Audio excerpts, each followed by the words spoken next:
Welcome, everybody, to the Soul of the Unexplained. I am your host, Jim Kelgard, and today we're doing a recap of Skinwalker Ranch, The Secret of Skinwalker Ranch, Season 5, Episode number 8. And with me, as always, folks, is my charming and dashing and super intelligent, super cool co-host and co-creator of the Soul of the Unexplained, my brother from another mother, Mr. Roger Stokes. Roger, how are you doing, buddy? I'm doing great. Doing great. Thank you for the always pleasant introductions. I will have to get my twin brother who is actually can live up to those expectations. But okay, just kidding. I don't have a twin brother. But if you do see somebody like me that's not me, we'll have a whole cloning episode on that. But yeah, doing great. Excited to head in here to the weekend and yeah, I think we've got some things to talk about with this episode number 8. Roger, we always have something to talk about when it comes to Skinwalker Ranch, and this episode is no exception. This episode is called Graves Concern, and it's a little bit of a tongue-in-cheek double entendre, if you will, for Graves Concern, because it pertains to the appearance on the docuseries of a gentleman by the name of Ryan Graves. And Roger, I might be mistaken, but I'm pretty sure we've heard that name here on the Soul of the Unexplained before. Am I wrong? Am I You were not having a wrong. senior moment or something? No, we have talked a little bit about him previously, and it goes back to for our viewers out there, um, the whole thing around disclosure and the whistleblowers that have worked for the military or the government coming out and providing disclosure around things that may be otherworldly. So the UFO, UAP phenomenon, and Ryan Graves is one such person. And just as David Grush came forward with his congressional hearing, beside that or beside him was Ryan Graves as well.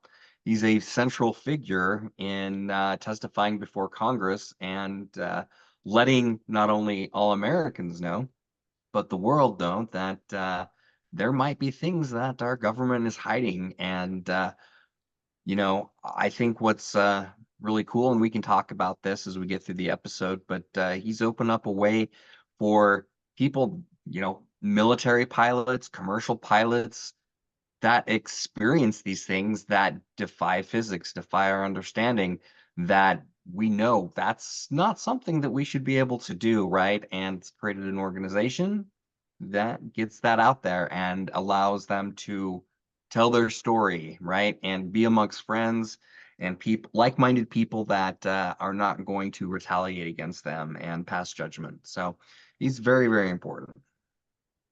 Absolutely. And as you said, we'll touch more upon Ryan Graves when we as we progress through our particular recap and analysis of this episode. But yeah, lots to talk about regarding Ryan Graves. And as much as we don't like it, the fact is, folks, there is still a stigma attached to the UAP slash UFO phenomenon that's out there. There's a lot of people that still, for whatever reason, look at this as a bunch of hooey and nonsense. They think it's all, they dismiss it as, oh, tinfoil hat conspiracy folks looking for little green men or little gray men or whatever the case may be.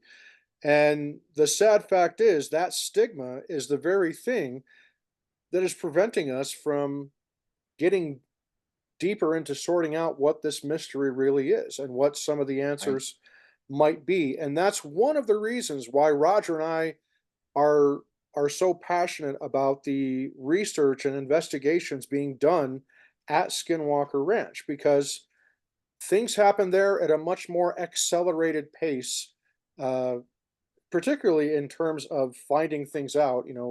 I hate to use the term disclosure when it comes to Skinwalker Ranch, but it's still appropriate. It's just that we get a greater level of transparency and we find out things a lot more quickly through a private enterprise like Skinwalker Ranch, as opposed to, you know, no matter how well intended it may be, these congressional committees that are trying to get to the bottom of some of this. And I'm not Right. trying to, slam the members of Congress that are actually putting forth an effort to make progress on this thing that we call disclosure. But the simple fact is, it's going to come a lot quicker, and the level of transparency is going to be much bigger when it comes through an enterprise like Skinwalker Ranch or some of these other locations that we know of that are out there.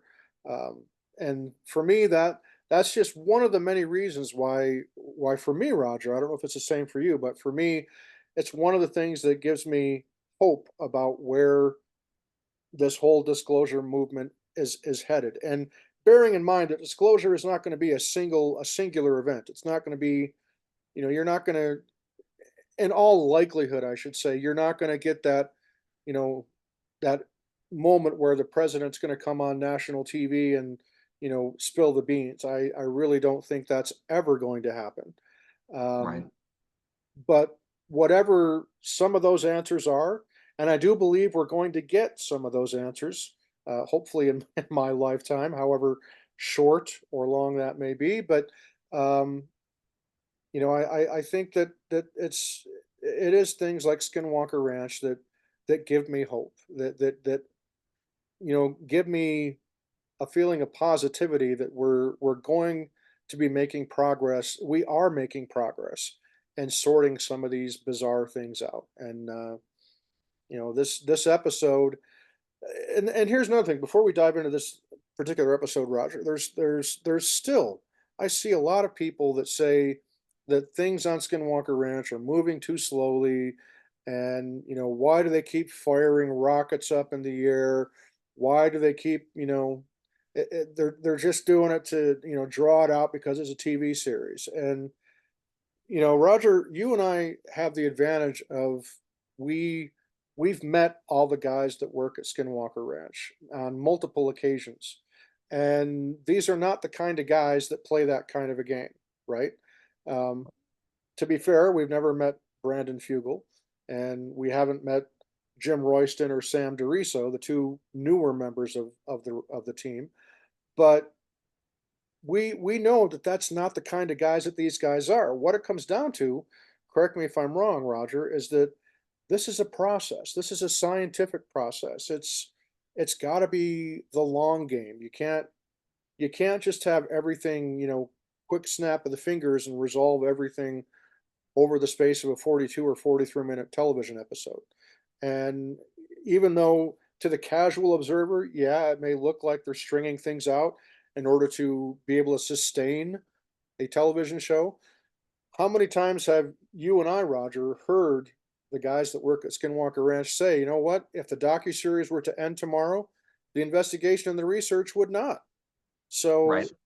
it's, bear in mind, folks, this research was going on long before there was a docuseries. And the research at Skinwalker Ranch goes back clear to the 1990s at the very least, when Bob Bigelow purchased the property from the Sherman family. So it's not like the docu-series is the only reason why there's, you know, a high-tech investigation going on out there. And it will continue long after the docu-series is come and gone. And I firmly believe that. And so that's, just me bitching and complaining about the people bitching and complaining. So sorry, folks, but just had to get that off my chest yet again. If you, and particularly if you're a Skinwalker Ranch insider, and if you're getting frustrated and saying, "Well, this episode, like the one that Roger and I are reviewing right now," if you're saying that it wasn't exciting and you didn't get enough out of it, well, that's your problem, because I still get a whole bunch of stuff that I can glean from this episode that just continues moving that needle of progress forward. And it all happens because of that scientific method process. And the people that are impatient, I don't know. I don't know.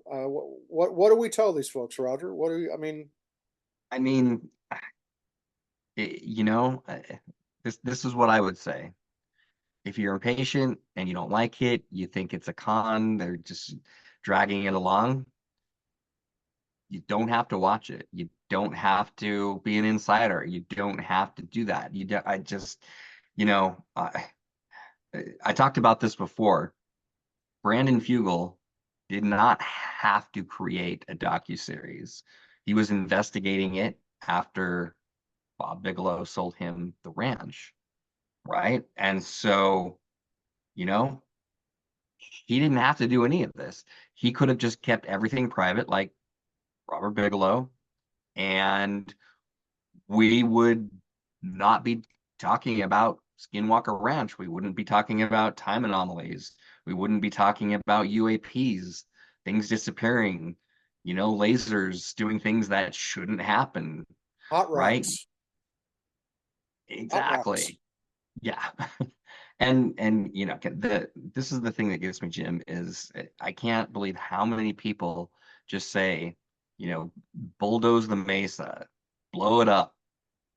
I'm like, okay, you guys, that that's not how things work in the first place.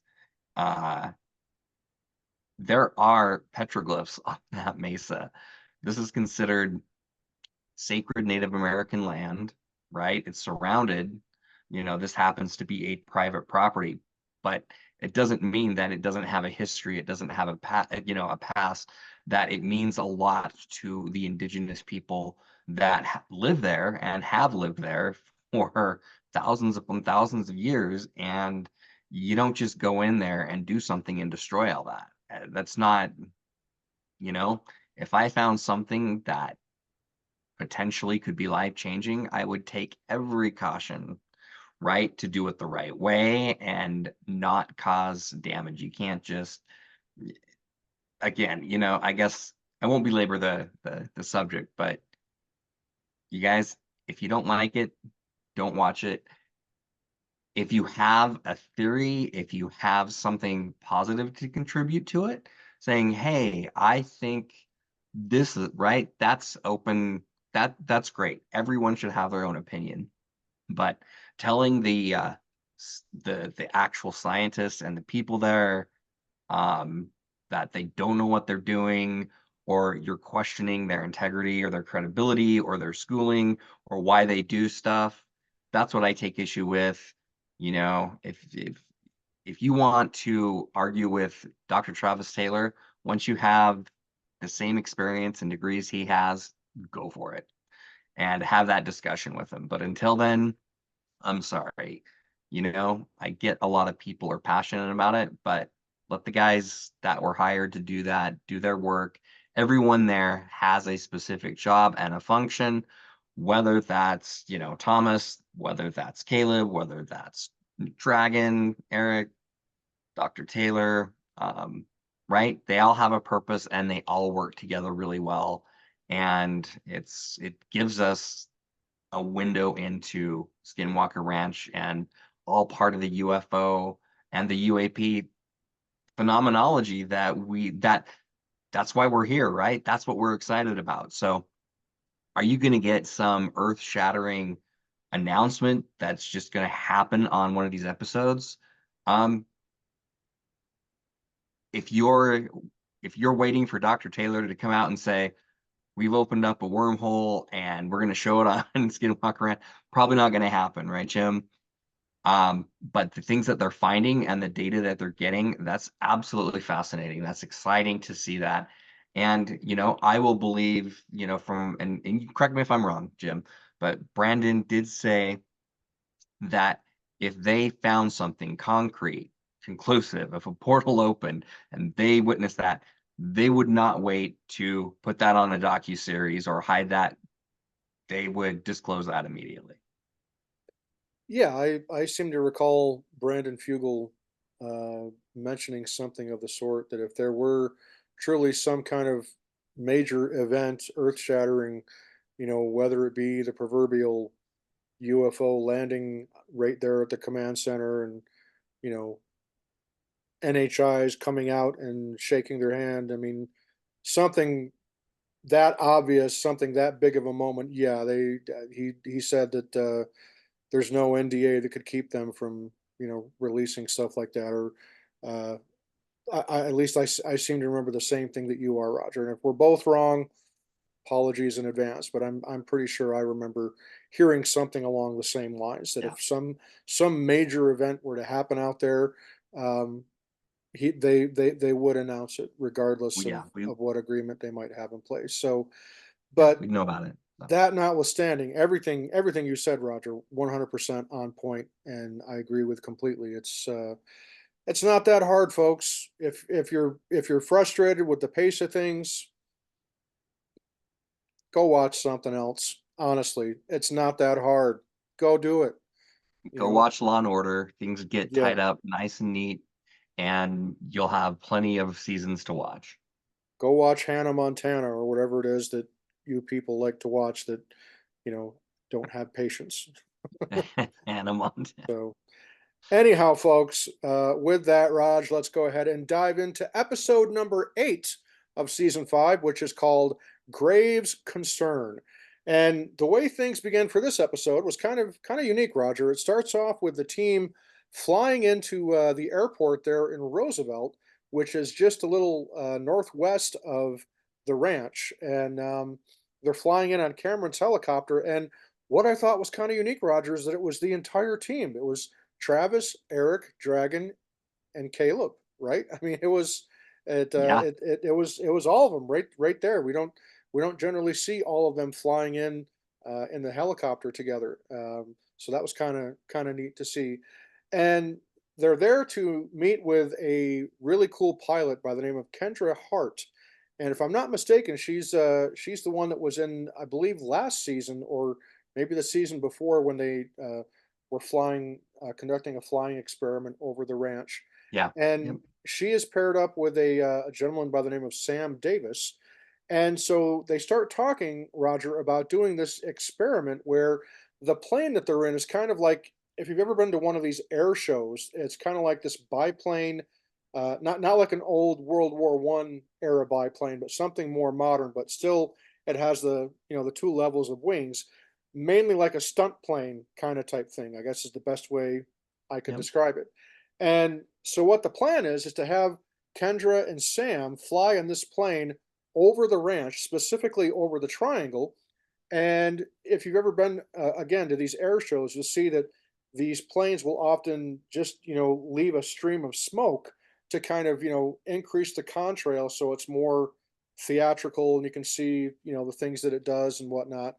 But the reason for doing this particular experiment is so that they can run that stream of smoke behind the plane in the hopes of it maybe revealing perhaps whatever the presumed hidden or cloaked anomaly that is, there in the area above the triangle is able to be outlined in some way, shape, or form by this smoke, this contrail that is released purposely by this airplane that Kendra and Sam will be flying.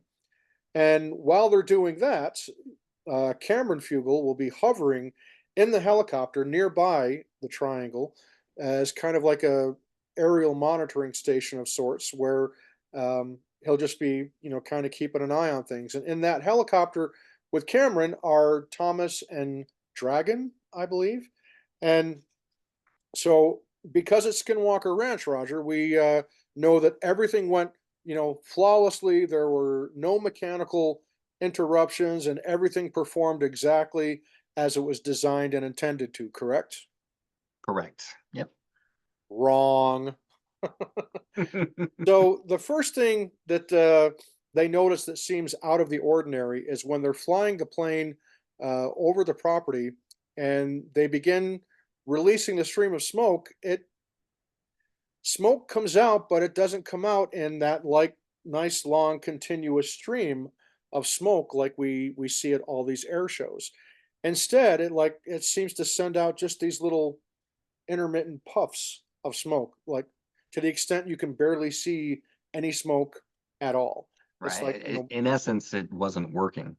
yeah, it, exactly. So then the interesting thing that happened was the alternator. Kendra says that the alternator on the plane uh, I think she said it was like shutting down, like it just turned off kind of type thing. And Yeah.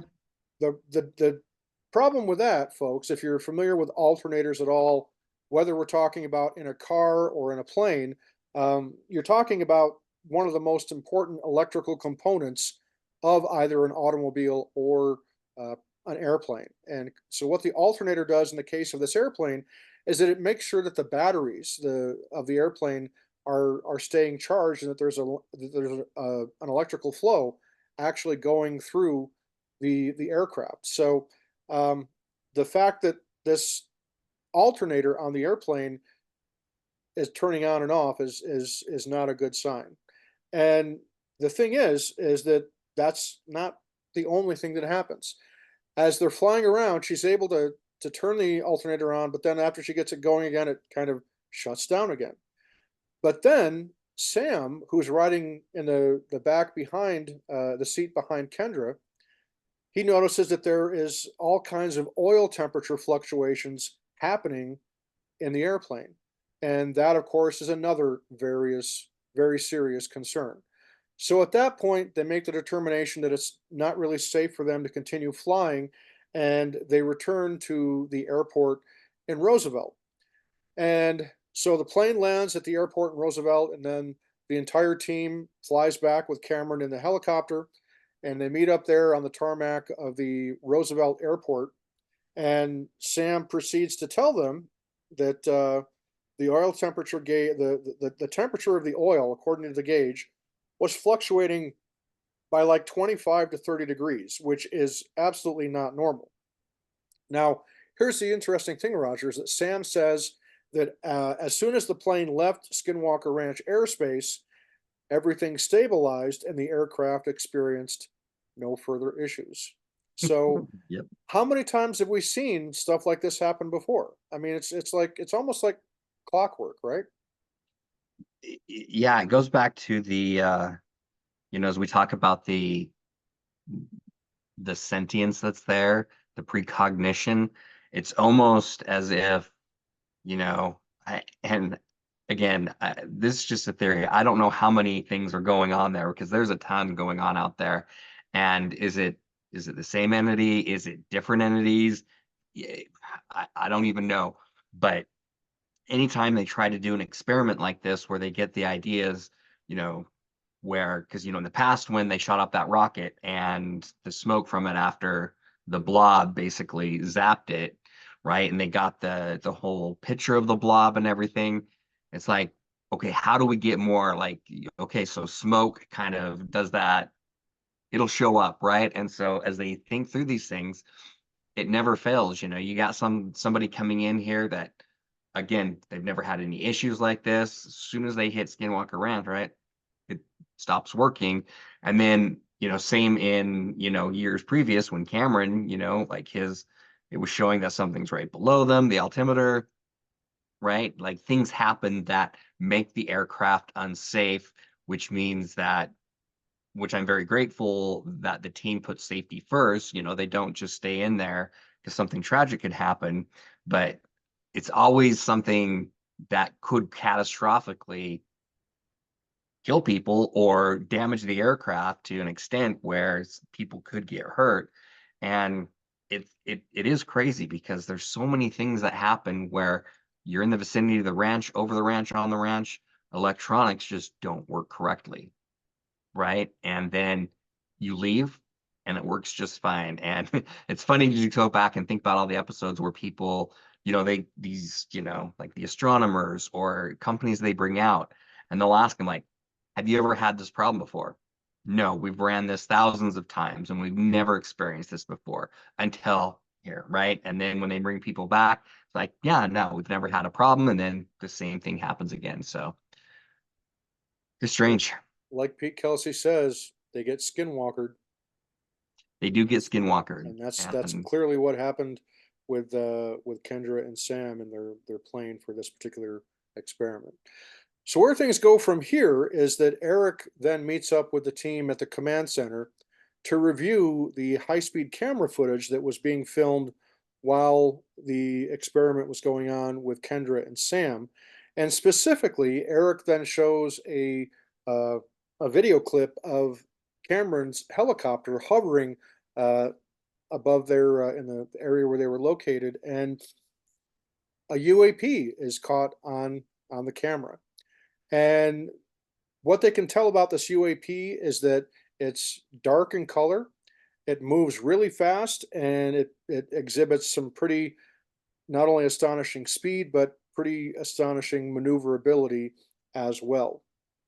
And so there's not really a whole lot to talk about there other than the fact that this UAP at one point seems to approach the helicopter's rotors but then backs away. And the difficulty there, Roger, is that we don't have perspective as far as how close was this thing actually to Cameron's helicopter. We just know that it was in the same Right. field of vision, and it seems like maybe it was coming in close for a closer inspection, and then, you know, presumably backs away. But again, we only have that one perspective, so it's hard to judge the actual distance of how far or how close this thing was to Cameron's helicopter. But the fact that they caught it on film is yet again another great example of there are so many things that go on in the sky above Skinwalker Ranch that they just don't see with the naked eye. The only way they can see them is with these high speed cameras or with thermal infrared imaging and Right. things like that. So, again, that begs the question, folks. If these things are happening in the sky above Skinwalker Ranch to the extent that they can't be seen, where else are they happening? Is it possible that these things are happening all around us in the sky, but we just can't see them? Either because of the special technology they have, the speed that they move at. I mean, we don't know. It poses some very, very interesting questions. Certainly things to make you go, hmm, Hmm. right? So, Correct. uh, Very much. so 2 days later, the team meet up back at the Mesa with the guys from Mark Construction. And if you'll remember, Mark Construction is the company that is on site to help them do the drilling into the Mesa to in an attempt to do the two boreholes that go up on either side of the anomaly that is buried inside the Mesa. And Alex from Mark Construction tells the team that everything is fixed, the drill and everything has been repaired, and drilling is essentially ready to commence again. So the team are just all excited about that, and Travis spends a little bit of time recapping, the whole bit about how the drill, they threw a rod on the drill and it broke and they had to stop drilling and they had to take all this time to get it back up and running, and now it's back up and running. And that's really all that we see in this episode regarding Mark Construction and the drilling is that it's now fixed and it's back, the drilling is underway once again. So later that day, the team is joined in the command center by one of my favorite people. And of course, that is none other than Mr. Jay Stratton. And Roger, Jay has brought a special guest with him to the ranch. True. And it's not Hannah Montana. It is It, actually Ryan Graves. it is not Hannah Montana. It is, in fact, yes, Ryan Graves. And again, folks, Ryan Graves is the former naval pilot who was an F 18 fighter pilot based on the East Coast of the United States. And it was his flight group, if I'm not mistaken, Roger, that encountered it was either the Go Fast or the Gimbal UFO. I think it was that. It wasn't Ryan Graves himself who was involved in that in particular one of those encounters, but um, he retells the same story that he told while under oath. And remember that, folks, he gave this testimony under oath before Congress and the American people of this UAP that was viewed that was a sphere, a dark sphere in a cube, right, Raj? Yep. Or That was is it or it's the other way around? Was it a cube inside of a sphere? I think it was. Yeah, it's like the white sphere, and Yeah, then there's a cube inside of it. yeah. Again, folks, dropped on my head one too many times by my mama. Can't remember that specific which one it is, but the point still being is that the UAP that Eric and Travis then showed to Ryan of what they had just encountered in that experiment with the plane and the smoke and the UAP that appeared up by Cameron's helicopter. Ryan was fairly impressed with that. And Roger, one of the cool things, and I want to give a special shout out to our very dear friend Jeff Freeman of the J Free 906 podcast, because just yesterday, as a matter of fact, Roger, Jeff had Ryan Graves on his podcast as a guest, and how awesome was that? I mean, here's one of the whistleblowers to testify in front of Congress of the things that he knows and the things that he has seen, and Jeff is able to get him on his podcast, and with a little bit of help from Mr. and Mrs. Stratton, I must say, but still extremely cool nonetheless. So, folks, we're going to put a link into this video.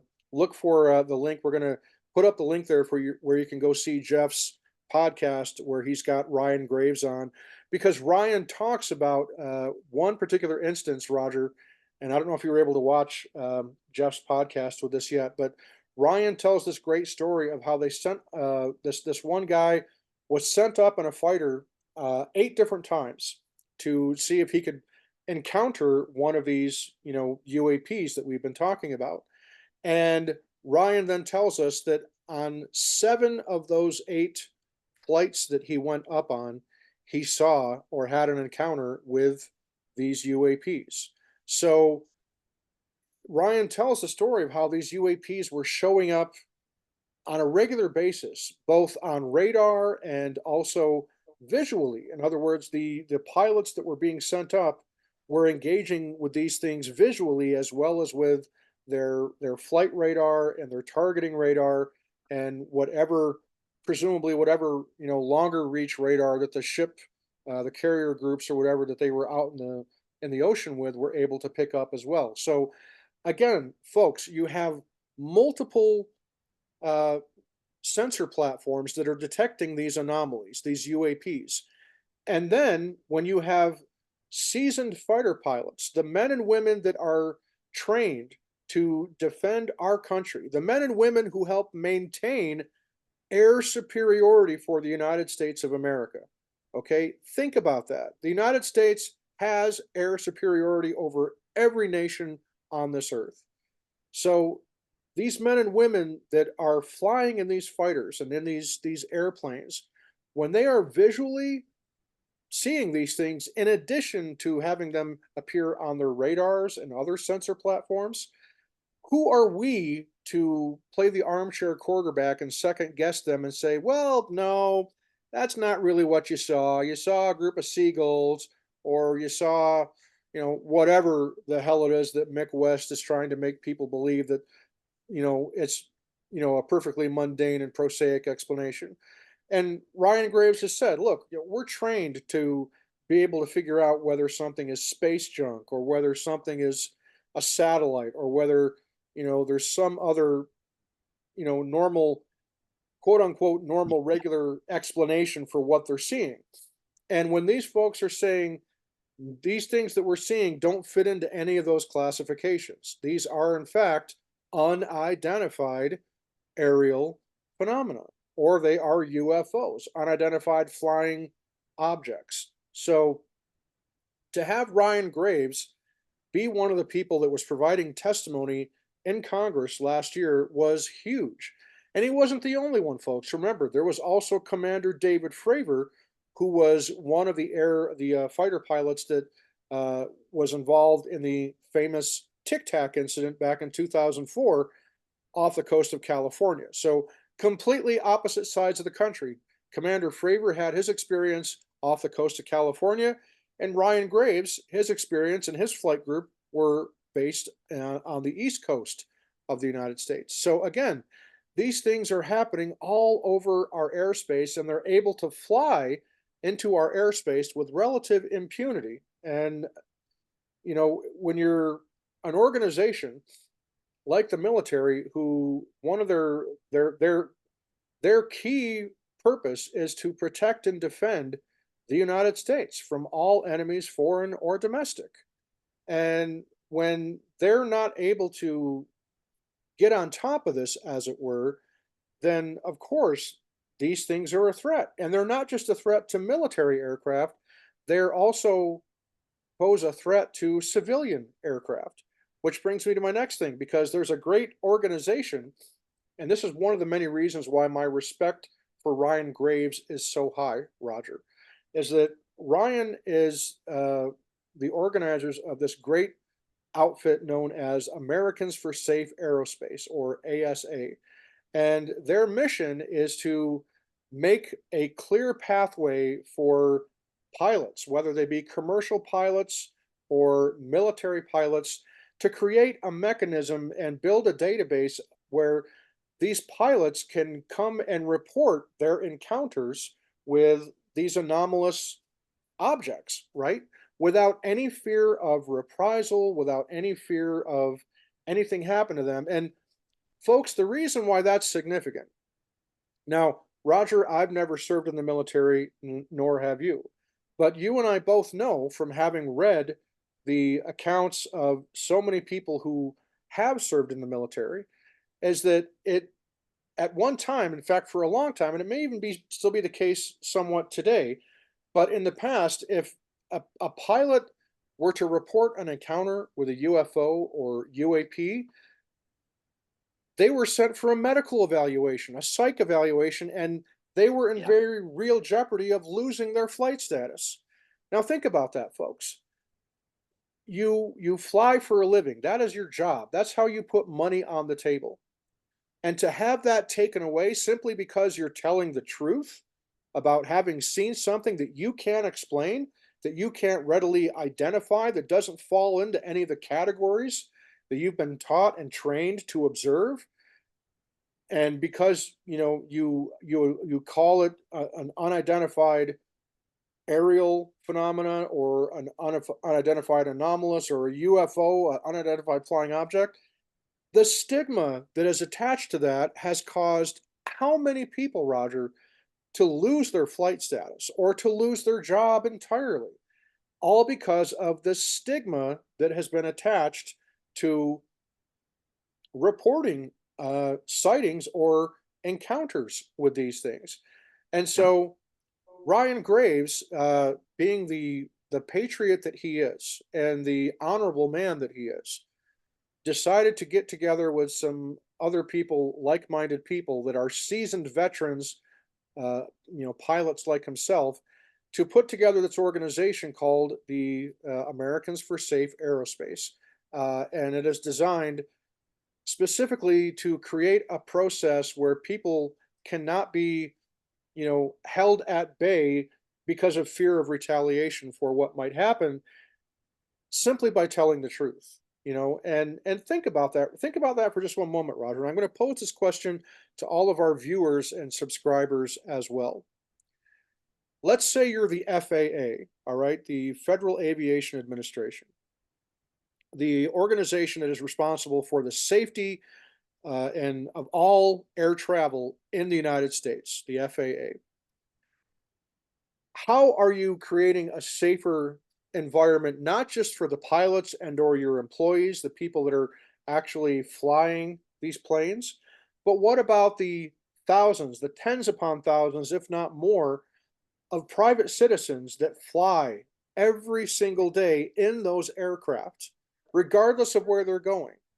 And you are purposely cutting off your nose to spite your face because you don't want to address the fact that there's something flying out there that you can't account for, something that is not, that allegedly does not belong to our military.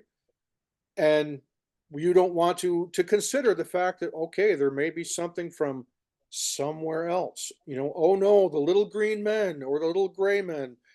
See, it's this stigma that is going to be the undoing if it hasn't already done so. And that's why these organizations and the people in government that are trying to that still look at this through the lens of, oh, it's little green men, oh, it's ETs, oh, heaven forbid, what are we gonna do? I mean, morons. I mean, seriously, if you're tasked with safety, you take everything. You don't overlook anything. Anything that comes to you, specifically if there's a pattern of pilots that are coming and saying, I'm seeing stuff out there that I can't account for. And I know that it's real because my co pilot saw it, my navigator saw it, the flight attendant saw it. We had several passengers that saw it. We've even caught it on video. It's shown up on our radar and other platforms. But yet, you're going to penalize somebody. You're going to put somebody's career in jeopardy. You're going to take their wings away simply for Yeah. telling the truth. That's inexcusable. That's unconscionable. I mean, seriously, am I It, am I wrong, Roger? no, you're not wrong at all. And I mean, you hit the nail on the head. It's unfortunate that with our collective wisdom as a society, that this even happens, and that people that experience things that are unexplainable, especially in our skies. I mean, it makes me think, when you were talking just a little bit ago about, Ryan Graves and, and his fighter squadron. So he and his fellow military pilots, they're flying F-18 Hornets, right? These are extremely expensive, sensitive pieces of equipment. Can you imagine the schooling that they have to have and training they go through to fly such a high-tech fighter and stay in those formations and identify things that are out there and be able to make snap judgments in a moment going those speeds? And people are out there and like saying like, no, you didn't see what you saw. No, it's a flock of seagulls, or it's not. No, as Ryan stated, they know what should be there and what shouldn't be there. And the fact that they come back after being such highly trained members of our military and saying, what we saw there, definitely not our stuff. We know, as far as everything that we've seen, it's not our enemies, because it's running rings around us and doing things that we don't know what it is. Now, why wouldn't you want to, if you were the US government or the CEO of any major airline, why wouldn't you want to know things that would put you and your corporation, your citizens, your passengers in harm's way? If you don't know something, that should be like, okay, what's happening? We need to gather more information, not just try to pass it off as, oh, you didn't know what you saw. Well, you must have been drunk. We're going to do, we're going to take a, we're going to have you take a drug test. We're going to have you take a urine analysis test. We're going to have you take a blood test. You're just batshit crazy.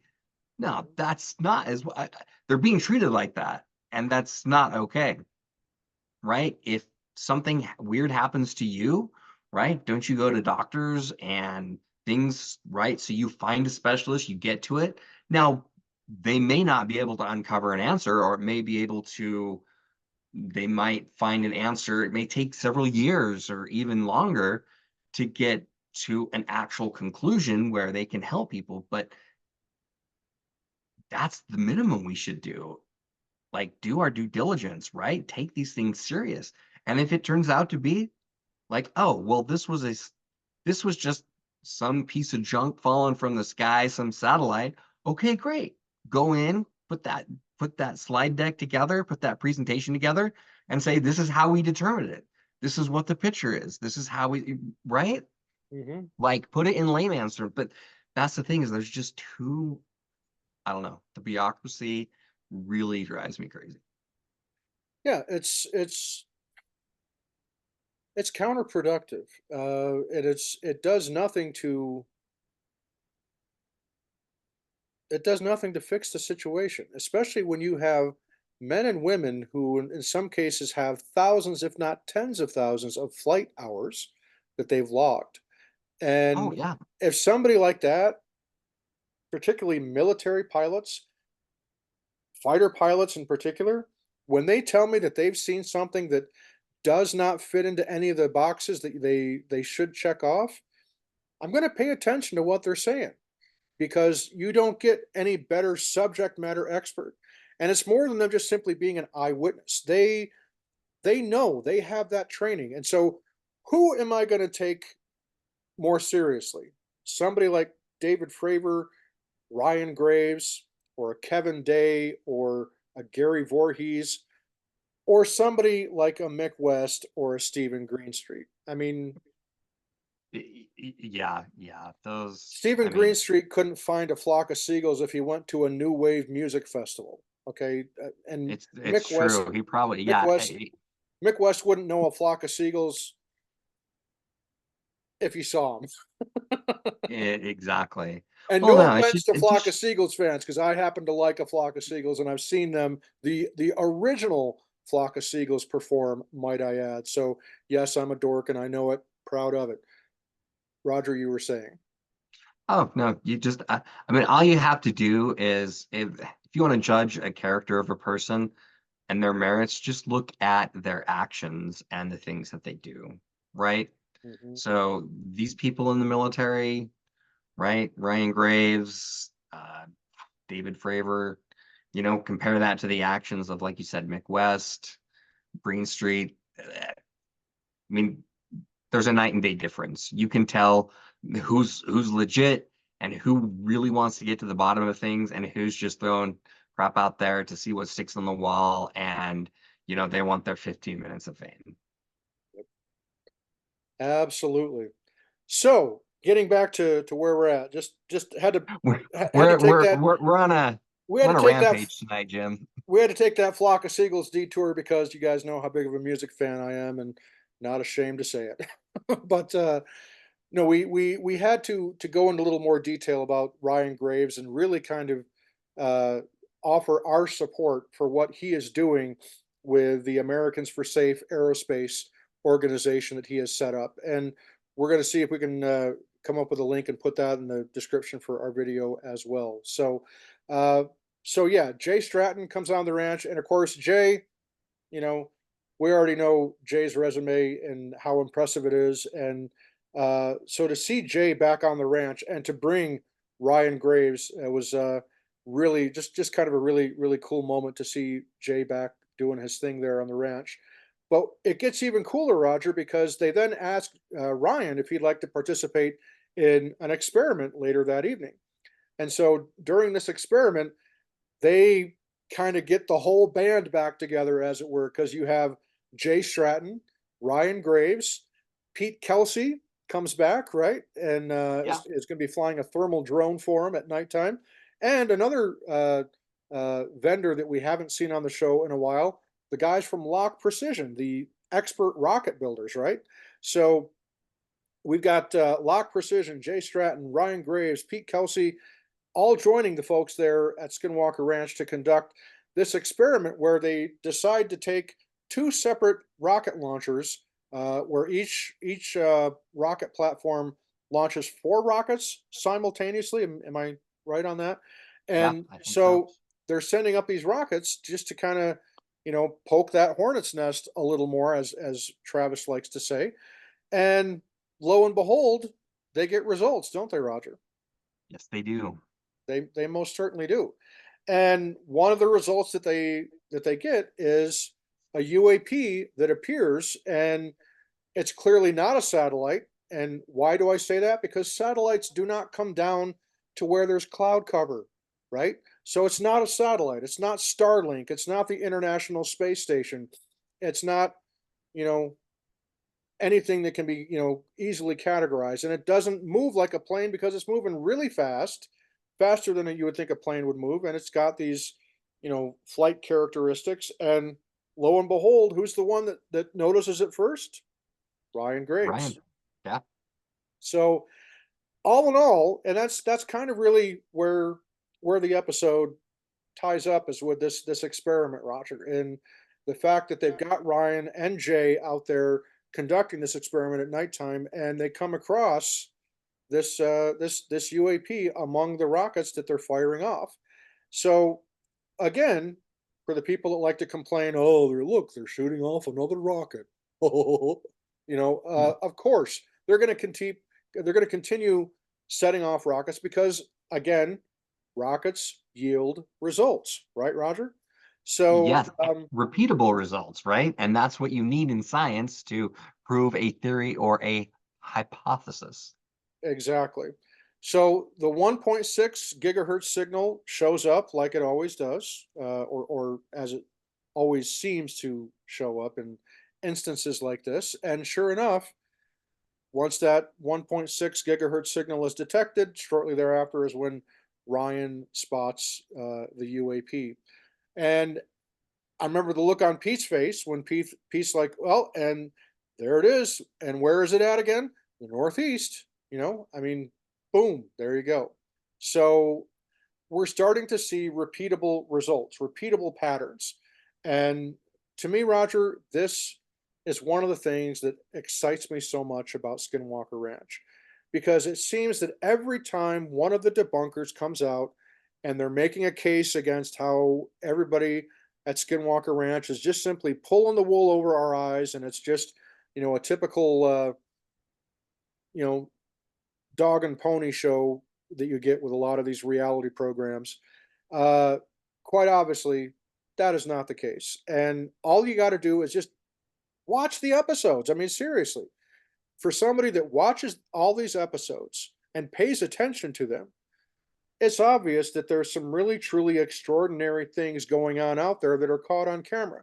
And then that begs the question, what are the things that we're not seeing that end up on the cutting room floor of every episode that are happening? And so just stop and ponder and think about that for a moment. So for me, Roger, this episode, there was nothing boring about this episode. I enjoyed this episode quite a bit, if for no other reason than we got to see Ryan Graves and Jay Stratton and Pete Kelsey and Lock Precision working together back on the ranch. I mean, that to me is what excites me about Skinwalker Ranch is seeing people that have that kind of a history with the phenomenon. And let's not forget Jay Stratton. Okay, he was the uh, I don't know if the proper term, co-creator perhaps, of OSAP and ATIP. I mean, this is a guy who is a significant historical figure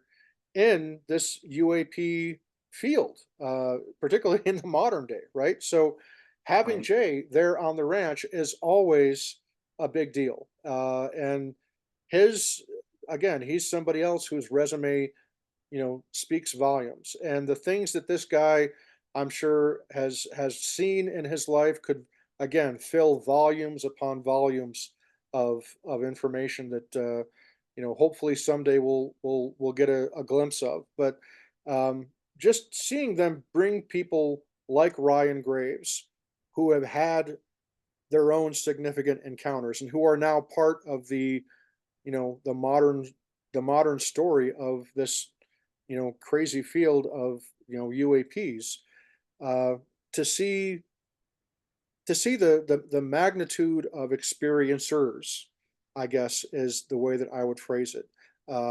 It's really something special, and if that makes me a geek, then guilty as charged, and I'll wear that as a badge of honor, as I like to say. But I liked this episode, got a lot out of it, and it was I can't think of a better way to spend 42 to 43 minutes than to watch a new episode of The Secret of Skinwalker Ranch.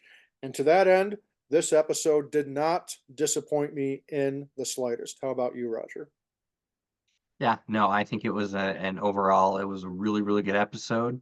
Um, Again, introduced Brian Graves, who again is a key character, along with Jay Stratton. You know, it's great that the Jay Stratton's there, Dr. Travis Taylor. They now have Ryan Graves involved. These are some serious players, right? High up in their government, in NASA and other places that have a lot of that commonality, and they're willing to be whistleblowers. They're willing to come forth with their knowledge and testify before Congress. So you can't underestimate or understate the importance of having somebody like Ryan Graves, not only out at Skinwalker Ranch, having his experience and his eyes on what they're doing, but also just bringing, that knowledge that he has and the program that he set up. So people can feel comfortable. Pilots, military pilots, commercial pilots, again, can, you know, fight for that transparency and accountability and making sure that, our airspace is safe and that we can push forward and understand and study these things that we have no idea what they are. And so, yeah, I think that, yeah, I just can't understate the importance of having Ryan out there. And I look forward to, and I'm pretty sure that the team definitely in that episode looked excited to have him there. And I look forward to seeing him contribute even more to that. So I think exciting times to come with that. And yeah, it was a fantastic episode. And again, it just continues the evidence chain that we're seeing and collecting more data. So yeah, I'm excited. Episode was great. I'm excited for the next one. Well said, sir. Cannot agree more. Thank you for watching this episode, folks. We hope you enjoyed our analysis and recap of season 5, episode 8 of The Secret of Skinwalker Ranch, the episode known as Graves Concern. Roger and I are going to be doing a analysis and recap of Beyond Skinwalker Ranch, episode 3. However, this week has been absolute hell for me in particular. Got some really bad news recently, and just my schedule. I've got a big live performance coming up tomorrow with my band, as a matter of fact. So, regrettably, we're not going to record the recap for Beyond Skinwalker Ranch this week. So, next week, we're going to record two Beyond Skinwalker Ranch recaps together. We're going to recap episode 3 and episode 4 Beyond Skinwalker Ranch. But I will say this, folks, this most recent episode of Beyond Skinwalker Ranch, episode 3 that aired this week, wow, I was really impressed with it. They went back to the Miller Ranch, which was really fascinating. And again, speaking of rock stars, Mr. Pete Kelsey joined the guys from Beyond Skinwalker Ranch during this most recent episode. So Roger and I are excited to talk about that, but it's going to have to wait till next week. So we'll give you 2 for the price of 1 with Beyond Skinwalker Ranch next week. And then coming up this Sunday night, Roger and I are going to try to round up some of our fellow Skinwalker Ranch insiders, and we're going to do a roundtable discussion and just kind of take a look back at where we're at right now at the halfway point of The Secret of Skinwalker Ranch season 5. The docuseries on the History Channel. And we're just going to get a group of insiders together and just talk about what we've seen so far from the first 8 episodes, and just kind of our analysis and where we hope it's going to be headed for the remainder of the season. So exciting times coming up here on the Soul of the Unexplained. And folks, if you like what you've seen, please hit that subscribe button somewhere there down below, and you'll be notified every time Roger and I upload new content. Feel free to leave us your thoughts and comments in the comments section below, or if you're brave enough, hit us up on Facebook. You can also find the Soul of the Unexplained on Facebook as well. But thanks, folks, and gosh, we look forward to seeing you all next time right here on the Soul of the Unexplained. And Roger, I just got to say once again, yes, I am a fan of A Flock of Seagulls. So there. Yes, and just another random fact before we let you guys go. Jim and I live in Utah, and our state bird is a seagull. And so every summer we do see flocks of seagulls all around us, and we listen to the music. We love it. You guys have a fantastic week. We love you guys. Have an excellent weekend. Treat yourselves right and treat each other right. And we'll see you next week.